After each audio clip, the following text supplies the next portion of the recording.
اگلے دن جب وہ ہوش میں آئی پھر سے وہی سب باتیں اس کے ذہن پہ سوار ہو گئی۔ وہ بخار میں تپ رہی تھی، اسے نہیں معلوم کون صبح آ کر نہ جانے کیا کیا سنا کر چلا گیا۔ پھر وہ لمحہ بھی آ گیا جب سب کر کے بڑے اس کے کمرے میں قاضی سمیت آ پہنچے۔ اسے سادہ سی لال جیسی اڑی دی گئی، اس کا ذہن مفلوج ہو گیا تھا۔ وہ اپنا ہوش میں ہی نہیں تھی جب قاضی صاحب نے نکاح شروع کیا۔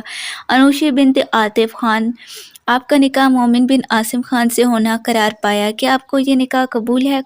قبول ہے، اس نے اٹکتے ہوئے کہا۔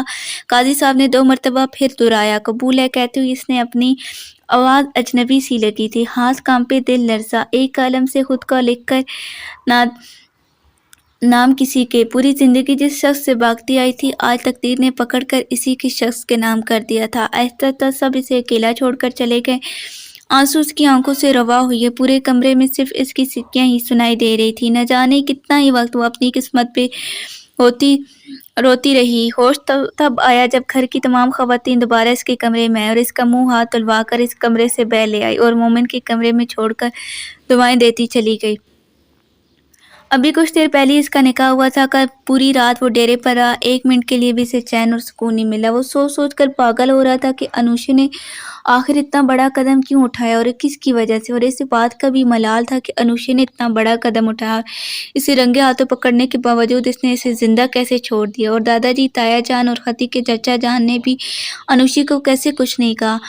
اشٹرے راکھ سے بھر چکی تھی، وہ سرگٹ پہ سرگٹ پیے جا رہا تھا۔ اس کا اشتعال کسی طور پر کم ہونے کا نام نہیں لے رہا تھا۔ وہ انوشے سے نکاح کسی بھی طرح نہ کرتا، اگر جو چچا جان نے خود آ کر اپنی بیٹی کی زندگی کے لیے بھیک نہ مانگی ہوتی۔ وہ رو رہے تھے اور مومن کے دل میں انوشے کے لیے نفرت میں اضافہ ہو رہا تھا۔ اپنے خاندان کی عزت کے لیے کچھ بھی کر سکتا تھا وہ، اور اسی وجہ سے اس نے یہ کڑوا گھونٹ بھی پی لیا۔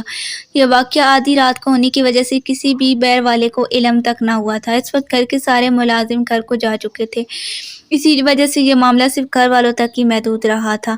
رات کے نہ جانے کون سے پیر وہ اپنے کمرے میں داخل ہوا۔ وہ 2 دن سے نہیں سویا تھا۔ اب مسلسل سرگٹ نوشی کی وجہ سے اس کے اعصاب پر تھکن سوار ہو چکی تھی۔ دروازہ کھول کر جیسے ہی وہ اندر داخل ہوا، اگلے منظر کو دیکھتے اس کا غصہ دوبارہ سے اڑ آیا۔ وہ شدید غصے سے آگے بڑھا اور بیڈ کے وسط میں بیٹھی اپنی نئی نویلی دلہن کو روتا ہوا دیکھ کر وہ اس کی جانب بڑھا اور اس کے بازو سے پکڑ کر ایک جھٹکے سے بیڈ سے نیچے اتارا۔ انوشا، جو اپنی سنگین غلطی کا احساس ہونے پر زوروں قطار رو رہی تھی، اچانک اس افسوس پر کنگ رہ گئی۔ تمہاری جرأت کیسی ہوئی میرے کمرے تک آنے کی؟ مومن نے نیچے جھک کر اس کا جبڑا دبوچتے ہوئے چلا کر کہا۔ آگے سے بت بنا دیکھ کر اس کے غصے میں مزید اضافہ ہوا۔ بند کرو یہ ناٹک، بہت معصوم، بہت پارسا بنتی تھی نا تم، مگر اب میں سب کچھ اپنی آنکھوں سے دیکھ چکا ہوں، تمہاری معصومیت بھی اور تمہارے 2 ٹکے کی پارسائی بھی۔ پہلے تم نے جتنی رنگریالی منانی تھی منا لی، مگر اب نہیں، کیونکہ پہلے تم انوشے عاطف خان تھی، مگر اب تم انوشے مومن خان ہو۔ اس کے بال گدی سے پکڑ کر وہ اس کے منہ پہ پھنکاڑا۔ انوشے بے حس و حرکت تھی، صرف اس کی آنکھیں برس رہی تھی۔ وہ اس سے پیچھے دھکیلتا پیچھے مڑا اور الماری سے بیلٹ نکال کر اپنے ہاتھوں پہ لپیٹا۔